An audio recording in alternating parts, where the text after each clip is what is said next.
व्रत में बैठते हैं ताकि हमारी सफलता सुनिश्चित हो और हम हर कार्य को अपने पूरी उमंग से कर पाएँ। तो आज का कार्यक्रम करने के पहले इस वर्तमान समय हम जिस बात को हम सब जानते हैं, हम उस परिस्थिति से गुजर रहे हैं और एक मुख्य जो बात अभी समाज में हो रही है वो है कि हमारे प्रिय जो जुबिन गर्ग जी हैं, जिनका अभी देहावसान हुआ है, हमारे अति प्रिय, उनकी स्मृति के बिना तो कार्यक्रम शुरू हम करेंगे असंभव है, क्योंकि सिर्फ आसामवासी नहीं, उनके अलावा भी जिन्होंने उनको जाना है, उन्होंने समझा है कि उन्होंने अपने जीवन से हर एक को प्रेरणा दी है, जीवन में अलग ऊर्जा का संचार किया है, उनके जीवन में सहयोग दिया है। तो उनके लिए शब्द कम हैं, लेकिन फिर भी शब्दों से श्रद्धांजलि दे रहे, साथ ही अपनी शुभ भावनाओं, शुभकामनाओं और अपने भीतर की शक्ति से उनको आगे की विदाई देने के लिए मैं मंच पर आमंत्रित करना चाहूँगी दीपांकर भाई जी को। दीपांकर भाई जी स्टेज पर आएंगे और 2 शब्द उनकी स्मृति में कहेंगे।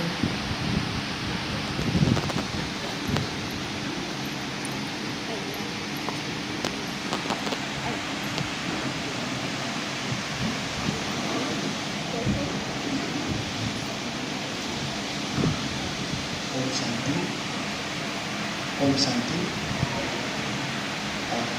इतिमध्ये आम्ही সকলোৱে জ্ঞাত যে যোৱা মাহত আমাৰ অতি মৰমৰ প্ৰাণৰ শিল্পী জুবিন দায়ে নিজৰ দেহ ত্যাগ কৰিলে। তেওঁ প্ৰতিটো গীতৰ মাধ্যমেৰে আমি জীয়াই থকা প্ৰেৰণা লাভ কৰিছিলোঁ। তেওঁ প্ৰতিটো গীতেই আমাক বহু কথা শিকাই গৈছিল। তেওঁ এজন মহানৰ পৰা মহানতম শিল্পী আছিল, আমি সকলোৱে জানো। সেই মহান শিল্পীজনৰ কেৱল তেওঁ গীত যে গাইছিলে সেয়া নহয়, তেওঁ গীতিকাৰ হোৱাৰ লগতে তেওঁ লিখিছিলে, ভালকৈ তেওঁ বাদ্যযন্ত্ৰ বজাব জানিছিলে আৰু জীৱনকালত তেওঁ 38,000তকৈ বেছি গীত গালে আৰু বহুকেইটা ভাষাত গালে, আমি ইমানখিনি জানো। ইয়াৰ লগে লগে আমি জুবিন দাৰ বিষয়ে আৰু এটা জানো যে তেওঁৰ নিচিনা এক মহান আদৰ্শবাদীও আছিলে। বৰ্তমান সময়ত আমি দেখিছোঁ চাৰিওদিশে কেৱল যন্ত্ৰণাময় দুনিয়া, স্বাৰ্থপৰতা দুনিয়া, ইজনে ইজনৰ কাৰণে কেৱল নিজৰ বিচাৰি নিজৰ স্বাৰ্থ পূৰণৰ কাৰণে ব্যৱহাৰ কৰা এখন সমাজ দেখিছোঁ, য'ত লোভ আৰু অহংকাৰত আমি জীয়াইছোঁ। কিন্তু তাৰ পৰা সম্পূৰ্ণ পৃথকভাৱে ভিন্ন হিচাপে জুবিন দায়ে আমাক কিছু আদৰ্শ দেখুৱাই গ'লে। তেওঁ উন্নতি জীৱন গীত গোৱাৰ লগতে দুখীজনক, অসহায়জনক সকলো সময়তে প্ৰতিদিনে তেওঁ সহায় কৰি গ'ল। তেওঁ বিশালতাৰ কথা আমি প্ৰত্যেকেই জানো বা শুনিছোঁ। কিমান দুখী আত্মাই তেওঁৰ ওচৰলৈ যায়, কিমান কষ্টত বেমাৰত কষ্ট পাই থকাৰ সময়ত যায়, সেই সকলোবিলাকক তেওঁ উদং নকৰি, তেওঁ কেতিয়াও হিচাপ নকৰাকৈ দি যাব লাগিলে, এটা দিন নহয়, 2টা দিন নহয়, এটা বছৰ নহয়, 2টা বছৰ নহয়, পুৰি জীৱন দিলে।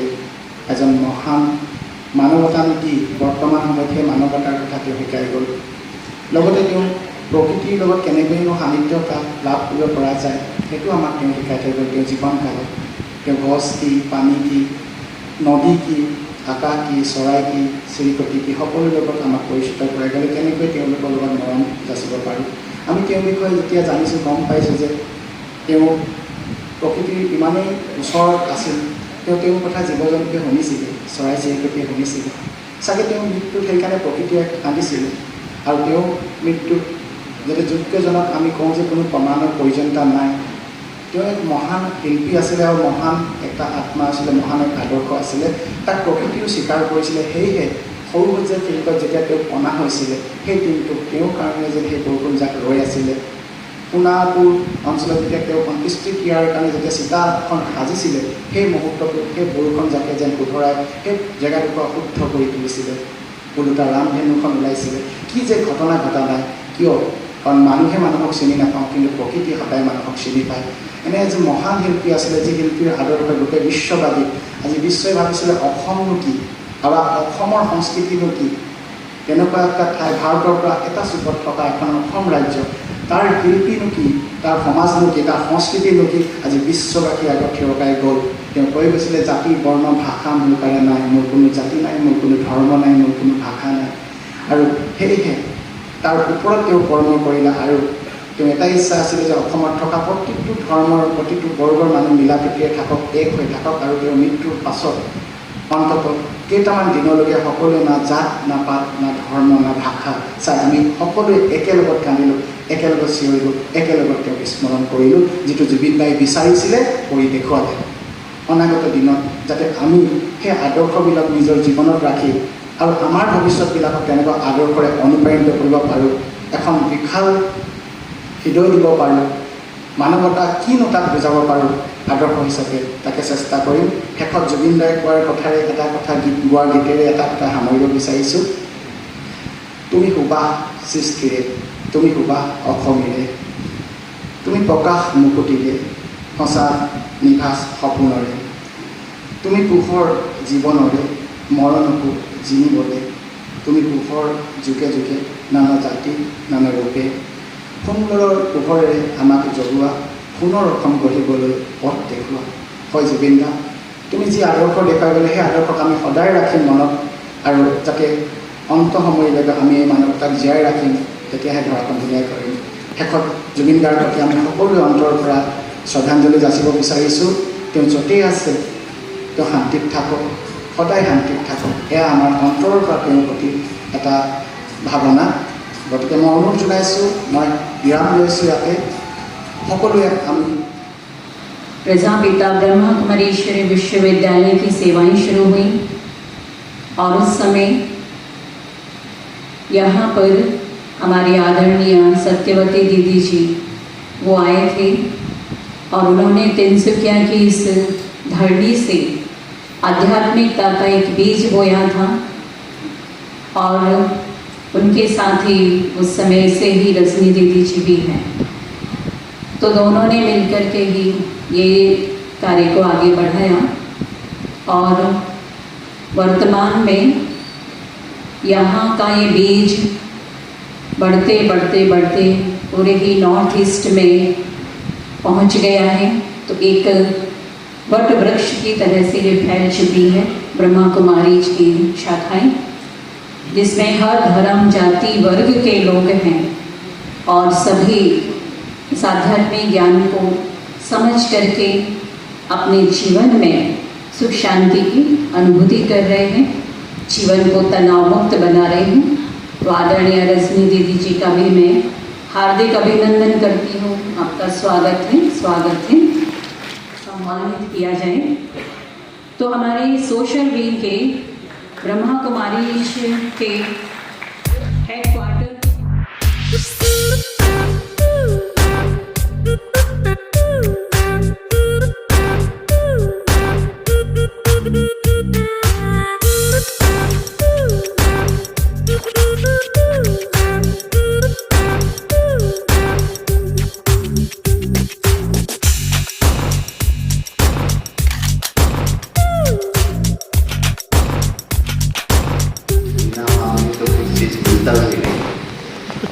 मुस्कुरा के कहें ओम शांति। मुझे नहीं मुस्कुराएं, आजू बाजू वाले को देखें, मुस्कुराएं और कहें ओम शांति। एक दूसरे को देख के मुस्कुरा के कह रहे हैं ओम शांति। एक बार ऐसी सभा में मैं करा रहा था, हमारी पत्नियां इतनी खुश हुई, मैंने कहा इतने खुश क्यों हो रहे? बोला हस्बैंड नहीं बैठा है इसीलिए खुश बचे। मैंने कहा ये भी ठीक है। चलिए उमंग उत्साह और जोश से कहिए ओम शांति। बहुत अच्छा, नमस्ते करिए, नमस्ते, हाथ जोड़ दो। बहुत अच्छा, गुड मॉर्निंग। मॉर्निंग है क्या? मतलब रिपीट ही करो जी हमारे पीछे। अभी मॉर्निंग नहीं है, अभी तो गुड। हाँ जोर से कहिए। वंडरफुल। आदरणीय मंच, हमारे आदरणीय एमएलए साहब, डीआईजी साहब, कमांडेंट सर, आप सभी जो विशेष यहाँ जिनको निमंत्रण दिया गया, हमारे मैं कहूँगा उनको सोशल ट्रांसफॉर्मेशनल लीडर। मेरी हिंदी इतनी अच्छी नहीं है बट मैं बीच में कुछ इंग्लिश शब्द यूज़ करूँगा, तो इज इट ओके? या तो आप सभी हमारे बहुत बहुत समाज को एक दिशा देने वाले, नेतृत्व करने वाले आप सोशल लीडर्स, हमारे बहुत मीठे प्यारे भाइयों और बहनों, एक बार परमात्मा की तरफ से, हमारे आदरणीय दीदियों की तरफ से, ब्रह्मा कुमारी की तरफ से, समाज सेवा प्रभात की तरफ से, केश भाई की तरफ से आप सभी का आज के इस कार्यक्रम में बहुत बहुत बहुत स्वागत है, स्वागत है, स्वागत है और बधाई भी है, गुड विशेस भी है। आप सबसे मिलकर मुझे बहुत खुशी हो रही है। मैंने थोड़ा कोशिश किया है, अगर कुछ गलती, पहले एक साथ 1 2 3 में आपको एक चीज़ बोलना है, हमने आपको माफ़ किया, ठीक है, ये बोलना है आपको। 1 2 3। हाँ, आपको नख लाग पाई आनंदित हुई सो, ठीक है। कोशिश किया है असमीज बोलने का, अभी सॉरी गलती हो गई, पहले माफ़ी मांग लिया था मैंने, ठीक है। आप लोग आनंदित हुई सो मुझसे मिलकर, हाँ या ना? लग नहीं रहा आपका चेहरा देख करके, ठीक है, तो थोड़ा मुस्कुरा के बैठे। चलिए, आज का हमारा विषय बहुत इंटरेस्टिंग है। मैं बहुत ग्लोबल लेवल पर, मैक्रो लेवल पर नहीं बात करूँगा, थोड़ा सा सटल, सूक्ष्म और माइक्रो लेवल पर हम आपसे बातें करेंगे। सबसे पहले तो मैं आप सभी जो हमारे सोशल लीडर्स हैं और जो भी सभा में बैठे हैं, आपको बहुत बहुत परमात्मा की तरफ से हम कंग्रेचुलेट करते हैं, क्योंकि समाज सेवा का बेसिक अर्थ ही ये होता है कि जो मेरा है, जिस पर मेरा एंटाइटलमेंट है, मेरा अधिकार है, चाहे वो धन हो, समय हो, कोई भी चीज़ें जो मेरे में विशेषता हो, और वो मैं अपने लिए, अपनों के लिए नहीं यूज़ करके दूसरों के लिए हम यूज़ करते हैं। चाहे विशेष तौर पर अभी ब्रह्मा कुमारी ने समाज सेवा प्रभात में, उसमें विकास वीरेंद्र भाई के नेतृत्व में हमने पूरे भारत और नेपाल में एक universal brotherhood blood donation campaign organise किया in the month of August.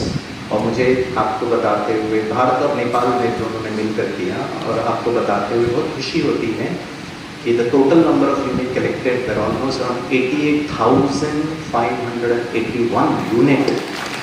और सबसे अच्छी बात मैं आपको बताता हूँ, जब नेपाल में थोड़ा सा पॉलिटिकल इंस्टेबिलिटी और वहाँ जो टर्मोइल चल रहा था, उस समय मैंने वहाँ के भाइयों से बात की, सब ठीक हैं, आप लोग सुरक्षित हैं, कोई तकलीफ तो नहीं है। तो उन्होंने कहा ऐसा तो कोई बहुत प्रॉब्लम नहीं है, सब सुरक्षित हैं, लेकिन पॉलिटिकली तो बहुत इंस्टेबिलिटी है। और रेड क्रॉस सोसाइटी ने उनको फ़ोन करके, और जो भी उस समय हॉस्पिटल्स में जो प्रॉब्लम हो रहे थे, जो इंजर्ड आ रहे थे, और कहा कि ये कितना टाइमली डोनेशन का प्रोग्राम, क्योंकि उसके पहले ब्लड डोनेशन का कार्यक्रम किया। और नेपाल में, विशेष काठमांडू एरिया में almost around 11,000 unit blood collect हुआ। और वहाँ के ब्लड बैंक्स ने कहा हमारे पास इनफ रिसोर्स है, स्टोरेज है, कोई भी इमरजेंसी में आएगा तो हमें ब्लड की ऐसे बहुत शॉर्टेज की अनुभूति नहीं हो सकती। टीम अगर खेलने जाएगा तो वो तनाव में हो जाएगा, तो अच्छा खेल ही नहीं पाएगा और जीत ही नहीं पाएगा। आपके बच्चे एग्जाम लिखने जाएँ और रिस्पॉन्स अगर स्ट्रेसफुल होगा तो शायद परीक्षा में कुछ ऊपर नीचे हो सकता है, हाँ या ना? तो आप समझिए कि मैं यहाँ भाषण कर रहा हूँ, ये आपके लिए परीक्षा हो सकती है, थोड़ा मुस्कुरा के अटेंड करें, ठीक है ना? भाषण सुनना भी थोड़ा टेंशन हो जाता है, हाँ या ना? हाँ। अरे मैं तो मजाक कर रहा था, माता इतनी भोली वाली, हाँ सुनना तो बड़ा टेंशन वाली बात होती है। चलिए, एक्सरसाइज से शुरू करते हैं, ठीक है? एक रिस्पॉन्स, ठीक है? दोनों हाथ की उंगलियां ऐसे करें, सब लोग करें। प्रकाश भाई का फोटो खींचो, हाथ छोटू फोटो खींचो, इसका फोटो ज़्यादा ही बार मुस्कुराना। घर में भाई बोलेगी क्या हुआ? I am better of. आजकल लोग मुस्कुराते नहीं है, हाँ या ना? वो मैं कहानी आपको शुरू बताता हूँ। And I think we need to little focus our attention more on this dimension. गांव में वो बच्चे का एक्सीडेंट हो गया, वो चल नहीं पा रहा था। उस गांव के जो मुखिया थे, जो सरपंच जी थे, बहुत ही दानी प्रवृत्ति के थे, विशाल बुद्धि था। उनको ये बच्चे का कंडीशन देखा नहीं गया। उन्होंने वो बच्चे को लेकर के किसी को कंसल्ट किया, और पता चला कि दूर शहर में इसका ऑपरेशन अगर हो जाए तो ये बच्चा चल सकता है, नहीं तो जिंदगी भर ये अपाहिज हो जाएगा, he will not be able to walk। तो सरपंच जी पूरे गांव वालों को इकट्ठा करते, जैसे आप सब देख सकते हैं कि अभी शिष्ट विशेष लोग यहाँ बैठे हैं, और सरपंच जी उनसे रिक्वेस्ट करते हैं क्या हम इस बच्चे का ज़िंदगी बचा सकते हैं क्या, so that he can walk for ever. सबने कहा बिल्कुल। तो कहा लेकिन इतना पैसा तो है नहीं इसके माता पिता के पास, हम सब कुछ कंट्रीब्यूट कर सकते हो। उन्होंने कहा बिल्कुल, एक बच्चे का जीवन जैसे आप कंट्रीब्यूट करते हैं। सब ने अपना यथाशक्ति जो भी कुछ खाना बना दे सकते थे सरपंच जी को पैसे दिए। सरपंच जी उसको शहर में लेकर गए, ऑपरेशन भी हो गया, सक्सेसफुल भी हो गया, and the boy become normal, everything good. 20-25 वर्षों के बाद अब ये जो सरपंच जी हैं थोड़े वृद्ध हो गए, ओल्ड, बहुत आदरणीय और सम्मानित भी हैं।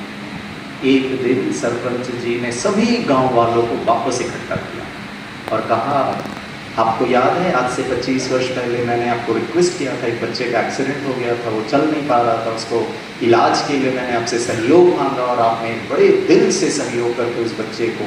बोला हाँ सरपंच जी हमें तो याद है। तो सरपंच जी ने उनसे पूछा क्या आप बता सकते हो वो बच्चा अभी क्या कर रहा होगा और कहाँ होगा। तो सबने कहा हो सकता है वो बहुत बड़े डॉक्टर बन गए होंगे और सबका इलाज कर रहे होंगे, गरीबों को तो फ्री में इलाज कर रहे होंगे जैसे हमने किया। तो सरपंच जी ने कहा नहीं।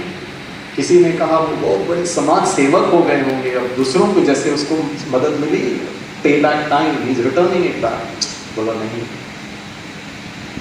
काफी लोगों ने अपना अपना अभिप्राय दिया, लेकिन सरपंच जी ना ना ना करते रहे।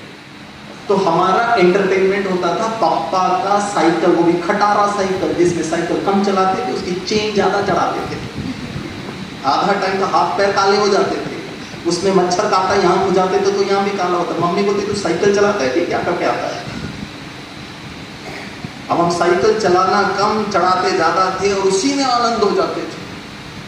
और फिर शाम का वक्त था, हमारे पिताजी थोड़े भक्ति भाव वाले थे, पूजा पाठ सब करते थे, मंदिर बनवाए, तो हमारे अंदर भी संस्कार हुए थे। मम्मी ने आधा घंटे से जवाब दिया गिरीश बेटा आ जाओ, भक्ति मतलब संध्या काल है, मैं साउथ इंडियन हूँ, संध्या काल है, थोड़ा सा पूजा पाठ करो। कहाँ सुनना है जी, हम साइकिल चढ़ाने में लगे हुए थे।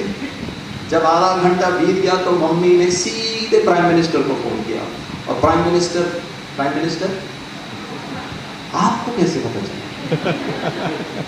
ये सब पीड़ित नजर आ रहे हैं, ठीक है। ये भी अपने प्राइम मिनिस्टर से बहुत तकलीफ में झेले। ताली बजाइए अपने लिए। मुझे इस बात का दुख नहीं है कि मेरे प्राइम मिनिस्टर ने मेरा हाल किया, मुझे इस बात की खुशी है कि आप भी पीड़ित रहे हैं, ठीक है। कितनी खुशी होती है जब दूसरे भी दुखी होते हैं, ठीक है। जस्ट वाला लाइटर में अरे पापा आए और उस पापा ने कहा गिरीश मेरा हार्ट बीट बंद हो गया, किडनी फंक्शन बंद हो गया, क्योंकि पापा ने बोला, मतलब हालत खराब। धीरे से साइकिल ला के रखा पापा ने, और साथ में उनका छड़ी भी था। पट मम्मी की बात तो नहीं सुन रहा था, सुनाई नहीं दिया था, पट रोना नहीं, रो कौन रहा है तो आवाज ठीक से बोल, पट। 3 तो ऐसे ही मिल गए थे, आप भी हाथ पैर मुंह धो और पूजा कर, हम रोना नहीं। ओम श्री गणेशाय नमः से लेकर महादेव तक इन ऑर्डर, ठीक है ना, पूजा पाठ करना होता था। अब हम ओम श्री गणेशाय नमः करके फिर ओम भूर समिति पट देवी देवता के सामने रो के नहीं बोल लेगा, खुशी से रो कौन रखे अच्छी ओम भूर आवाज। और सबसे ज्यादा कष्टदायी बात, ये सब होने के बाद कपूर वपूर लगा करके, टीका लगा करके, प्रणाम बाबूजी। आप में से कितने लोगों ने ये सब झेला है, जरा हाथ ऊपर। ताली बजाइए जोर से। Look at the resilience, look at the toughness, emotional toughness. इतना छड़ी खा के, मार खा के, फिर भी प्रणाम बाबूजी। बड़ों को आदर करना ये तुम्हारा परम कर्तव्य है, ये मुझे मेरे माता पिता ने सिखाया। वो सही है गलत है, दैट्स नॉट द पॉइंट, वो बाद में हम डिस्कस कर लेंगे। वो सदा आदरणीय है, सदा वंदनीय है, सदा पूजनीय है, क्योंकि वो बड़े हैं। वो बाद में हम डिस्कस कर लेंगे, आप सही हैं, गलत है, मैं सही हूँ, गलत हो, but there is a way, with आदर, विद सम्मान हम डिफरेंसेस को हैंडल करेंगे। क्रोध करके, मुंह फुला करके अलाउड ही नहीं था। और आजकल के बच्चे, आप जानते हैं आज हमारी सेंसिटिविटी कितनी हो गई। क्या आपको ऐसा नहीं लगता है, विद ड्यू रिस्पेक्ट प्लीज, मैं रिस्पॉन्सिबिलिटी की बात कर रहा हूँ, क्या मुझे ऐसा आपको नहीं लगता है कि आज के बच्चे कितने सेंसिटिव इसीलिए हैं क्योंकि आज के माता पिता भी शायद ऐसे हैं। हमारे जमाने में हम वैसे थे क्योंकि हमारे माता पिता हमारे को लेके डरते नहीं थे क्योंकि 4 थे। आज एक के ऊपर हमारा हेलीकॉप्टर पेरेंटिंग चलता है। क्यों? क्योंकि आजकल शायद हम माता पिता इतने बिजी हैं, अपने में इतने बिजी हैं कि हमको लगता है उनको मोबाइल फोन खरीद के दे देना और उनको गैजेट्स खरीद के देना मेरा रिस्पॉन्सिबिलिटी मैंने खत्म कर दी। You can not compensate. So as an individual मेरा आपसे निवेदन है, मेरे पास 10 मिनट और है, आपको मैं टाइम देखकर बात कर रहा हूँ, ठीक है? 3 चीजें। और जब हम समाज सेवियों के बारे में बात करते हैं तो समाज सेवी या फिर सोशल लीडर्स या फिर माता पिता या कोई भी व्यक्ति, उसका मतलब है दान देना। हमने रक्त दान किया, धन दान किया, अन्न दान किया, कुछ चीजें दान किया, बहुत अच्छी बात है। तो मैं चाहूँगा कि आप ये 3 दान और करें। कर सकते हैं? जो ये 3 दान करने के लिए रेडी हैं जरा हाथ ऊपर उठाएं। क्या आप लोग बहुत अच्छे लोग हैं।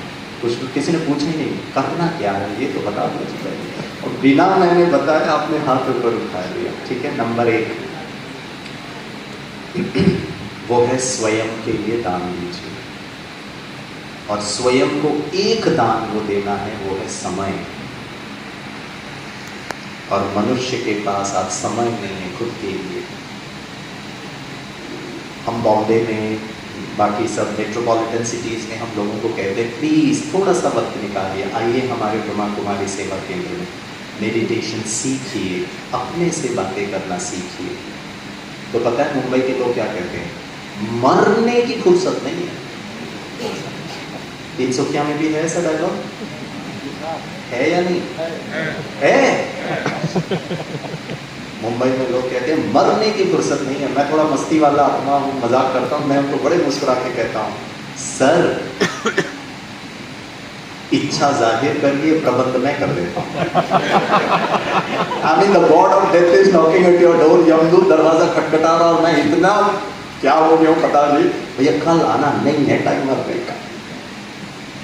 मैं आपको एक छोटी सी कविता सुनाता हूँ, ये मैंने नहीं लिखी है, ये हमारे के भाई ने लिखी है, मुझे बहुत अच्छी लगी तो मैंने कहा फॉरवर्ड करिए। मराठी में लिखा था, मैं आपको सुनाना चाहूँगा। समय नहीं है। 12 घंटे का सफर 4 घंटे में सिमट गया, फिर भी आदमी कहता है समय नहीं है। 12 लोगों का परिवार 4 लोगों में सिमट गया, फिर भी व्यक्ति कहता है समय नहीं है। कमाल है जी, कितना कंट्रास्ट है। जो संदेश 4 हफ्ते में मिलता था आज 4 सेकंड में मिलता है, फिर भी मनुष्य कहता है समय नहीं है। कभी दूर बैठे व्यक्ति का चेहरा देखने में 1 साल लग जाता था, आज वह सेकंड में हम मोबाइल में चैट में देख सकते हैं, फिर भी व्यक्ति कहता है समय नहीं है। घर के ऊपर नीचे जाने में जो समय और मेहनत लगती थी वह अब लिफ्ट से सेकंड में खत्म हो जाती है, फिर भी आदमी कहता है वक्त नहीं है। जो आदमी पहले बैंक की कतार में घंटों खड़ा रहता था, अब अपने मोबाइल में सेकंड में लेन देन कर सकता है, वो कहता है समय नहीं है। स्वास्थ्य जांच में जो पहले हफ्ते में लग जाते थे, अब घंटों में हो जाती है, फिर भी समय नहीं है। एक्टिवा चलाते समय एक हाथ में हैंडल और दूसरे में मोबाइल, क्योंकि रुककर बात करने का वक्त नहीं है। किताब पढ़ने का समय नहीं है, माता पिता को फ़ोन करने का समय नहीं है, प्रकृति का आनंद लेने का समय। ऑनरेबल MLA साहब के साथ बात कर रहा था, यहाँ कितना सुंदर प्रकृति है, कितनी शांति है। मुंबई में ऐसा हमको नहीं मिलता है, वहाँ तो इतना आवाज़ और भीड़ भाड़ है। समय नहीं है। IPL के लिए समय है, नेटफ्लिक्स के लिए समय है, फालतू रील्स के लिए समय है, राजनीति पे चर्चा करने के लिए समय है, लेकिन खुद के लिए समय नहीं है। दुनिया आसान हो गई है, गति बढ़ गई है, तकनीक करीब आ गई है, दूरियां मिट गई हैं, सुविधाएं बढ़ गई हैं, अवसर बढ़ गए हैं, लेकिन इंसान ने समय नहीं है कहकर खुद को खुद से दूर कर दिया है। और फिर एक दिन समय चुपचाप बैठकर खुद से बात करने का, खुद को समझने का, खुद को देख करके मुस्कुराने का समय नहीं है। फिर एक दिन समय यूं ही बीत जाता है, आखिरी पल में हमें एहसास होता है समय था, वो अंतिम समय था, लेकिन हमारे पास समय नहीं है। ये कहते कहते मैंने जीना भूल गया हूँ, भाग रहे हैं हम कहाँ पे। तो आज ही ये तय कर लो, कुछ समय अपने लिए बचाओ, कुछ समय रिश्तों के लिए दो, कुछ समय मन के लिए जियो, शांति के लिए, जीवन के सार समझने के लिए, क्योंकि समय नहीं है, ये बस एक आदत बन गई है और इस आदत को बदलने की जरूरत है। आज से क्या कहेंगे? जोर से ताली बजाइए। लेकिन एक समस्या है, खुद से बात करने में और ज़्यादा प्रॉब्लम होता है, क्योंकि हम खुद से ही सबसे ज़्यादा नेगेटिव बातें करते हैं। मुझे याद आता है, मैं छोटेपन में बहुत मस्ती करता था, अभी भी मेरी मस्ती कभी कभी रहती है, स्टेज पे ही होती है, otherwise I am a very voice person. मैं जब छोटा था बड़ा नटखट था, और सेकेंड क्लास में पढ़ता था। गंभीर अर्थ शांति, सद्भाव और आत्मिक क्षमता। ओम হৈছে पवित्र ध्वनि, ই বিশ্বজগতৰ উৎস, সকলো শক্তিৰ মূল শক্তি। ওম শান্তিৰ অৰ্থ হৈছে মনৰ শান্তি, সমাজৰ শান্তি আৰু বিশ্বৰ শান্তি। যেতিয়া আমি ওম শান্তি কওঁ, তেতিয়া আমি কেৱল শব্দ উচ্চাৰণ নকৰি আমাৰ ভিতৰৰ পৰা দুখ, ক্ৰোধ, অহংকাৰ আদি নেতিবাচক অনুভৱবোৰ দূৰ কৰি আত্মিক শান্তিৰে পূৰ্ণ হোৱাৰ প্ৰাৰ্থনা কৰোঁ। আজিৰ যুগত য'ত মানুহে মানসিক চাপ আৰু বিভিন্ন ব্যস্ততা উদ্বেগজনকভাৱে নিজে ভুগি আছে, ওম শান্তিৰ বাৰ্তা অত্যন্ত প্ৰাসংগিক। ই আমাৰ মনলৈ শিকায় প্ৰতি ভোগ, ধন বা পবিত্ৰ নহয়। सभी को हम मनुष्य आत्मा का पिता होने के नाते अपने बच्चों को दुख नहीं दिखाया गया, इसलिए फिर से परमात्मा जो सृष्टि रची थी, जिसको भारत सोने की चिड़िया कहा जाता था, जहाँ कोई दूसरा राज्य नहीं। उसके बाद हमारे लोकप्रिय विधायक संजय किसान जी को सुना। ये बहुत ही अच्छे वक्ता हैं। मैं अपना स्पष्टीकरण इसलिए दे रहा हूं कि थोड़ा आपको धैर्य रखना पड़ेगा मुझे सुनने के लिए, क्योंकि मैं कोई वक्ता नहीं हूं। जैसा मेरा परिचय आपने दिया, मैं एक फौजी आदमी हूं। फौजी आदमी आपके साथ जब बात करेगा तो बस एक ही चीज़ जानता हूं कि मैं दो बात करूंगा और यहाँ से करूंगा। जो मेरे यहाँ पे है मैं आपके समक्ष उसको रखना चाहता हूं, इसकी अनुमति मुझे दी जाए और यही बात मैं आपसे करूंगा। जहाँ तक आज जिस कार्यक्रम में मैं उपस्थित हुआ हूँ, वहाँ प्रासंगिक ये जरूर हो जाता है कि हम लोग यहाँ पे जहाँ बैठे हैं, यहाँ पे आप एक शब्द जहाँ से शुरू होता है वहाँ पे एक शब्द लगा हुआ है परम। परम का भी अर्थ कहीं न कहीं परम ही होगा, और उसमें जिसमें आप अपने आप को हम लोग याद करते हैं कि परम पिता परमेश्वर। तो मैं दो चीज़ जो अभी आपके सामने बताना चाहूँगा, वो स्वाभाविक है कि मैं अपने मति के अनुरूप ही बताऊंगा, जो अल्प ज्ञान मेरा है उसी के अनुरूप ही बताऊंगा। अगर कहीं से भी किसी को किसी भी इसमें कहीं से अगर सहमति नहीं होती है तो आपसे मैं पहले ही क्षमा प्रार्थी हूँ कि वहाँ पे मुझे आप क्षमा कर देंगे, जहाँ जो मेरा अल्प ज्ञान है कहीं ना कहीं से, क्योंकि मैं कहीं ज्ञान लेने के लिए किसी आश्रम में अभी तक तो गया नहीं हूँ। स्वांतः सुखाय के लिए ही अपना अध्ययन करके जो भी ज्ञानोपार्जन हुआ है, आप हमारे मंच पे जितने इतने प्रबुद्ध लोग बैठे हुए हैं, आप हमारे सामने में इतने प्रबुद्ध लोग बैठे हुए हैं, मैं आप ही लोगों की बातें सुन करके जो मुझे ज्ञान प्राप्त हुआ है मैं उसी से दो बातें आपसे करने जा रहा हूँ। इसलिए अगर कहीं भी अगर वैचारिक मतभेद हो तो वहाँ पे जरूर आप मुझे माफ़ कर देंगे।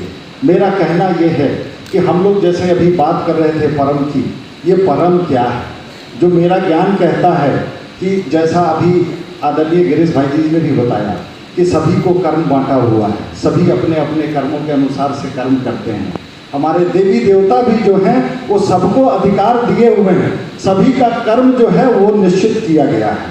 जब हम बात देवी देवताओं की करते हैं तो उसमें हम अपने आदि काल के जो हम सबसे पुराने या यूँ कहें आदि देवता जिनको हम मानते हैं, ब्रह्मा विष्णु महेश, हम सभी जानते हैं कि ब्रह्मा जी जन्म देने वाले हैं, विष्णु जी पालन करता है और संहार जो है उसकी जिम्मेवारी हमारे भगवान शंकर को दी गई है। तो वैसे में मेरे मन में एक विचार आता है कि ये जो कार्य इनको दिया गया है या जो भी देवता देवी देवता हैं उनको कार्य दिया गया है, ये कार्य किसने दिया है?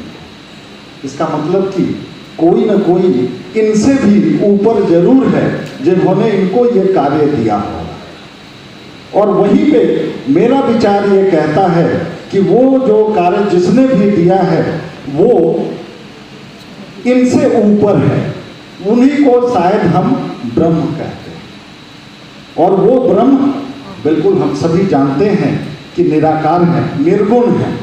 हम सगुण की बात करें तो ब्रह्मा विष्णु महेश की छवि आती है, लेकिन जब निर्गुण की बात करते हैं तो वहाँ पे कोई छवि नहीं होती है। निर्गुण के बारे में ये कहा गया है कि इनका कोई अपना आकार नहीं होता है, ये बिल्कुल एक शीतल जल की तरह होते हैं। जल को आप जिस पात्र में रख दीजिए वो उसी की तरह से अपना रूप ले लेते हैं। जल को अगर आप फ्रिज में रख दीजिए तो बर्फ जैसी शीतलता आ जाती है, और जिस आकार के बर्तन में आप रखेंगे आकार उनका वही हो जाता है। और वही बर्फ जब पिघलता है फिर निराकार फिर अपने ओरिजिनल उसमें आ जाता है। तो मेरा ये मानना है कि ये जो निर्गुण है ये ब्रह्म है। यही एक परिकल्पना हमारे ब्रह्म की होती है जहाँ पे उनके कोई भी आकार नहीं है। अब सवाल ये उठता है कि अगर ये ब्रह्म हैं तो इनके भी कोई रहे होंगे ऊपर। तो वहां पे जो हमको बताया गया है, हम बचपन से पढ़ते जो आए हैं वहां पे एक ही चीज बताया गया है, और वो ये बताया गया है कि गुरु ब्रह्मा गुरु विष्णु गुरुदेव महेश्वर और गुरु साक्षात परम ब्रह्म। अगर परम ब्रह्म के साथ कोई है, समान कोई है, तो वो हमारे गुरु है। सबको गुरुओं की जरूरत पड़ी है। इवन ब्रह्म जब अवतार लेकर के आए और राम के रूप में आए, चाहे कृष्ण के रूप में आए, चाहे जिस अवतार में भी आए, सबको गुरु की जरूरत पड़ी है। वैसे में मैं इसलिए आज इस मंच पे जितने भी हमारे गुरु यहाँ बैठे हुए हैं मैं सभी को प्रणाम करता हूँ, क्योंकि आपका जो स्थान है वो परम ब्रह्म की जगह है।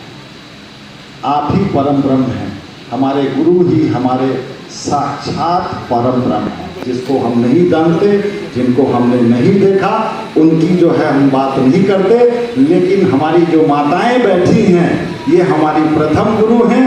हमारे पिता, हमारे जो है माता पिता भी हमारे परम गुरु हैं, और हमारे जो गुरु जो भी मेरे जीवन में आए, जिन्होंने भी अपना योगदान दिया है, वो हमारे लिए साक्षात परम ब्रह्म है।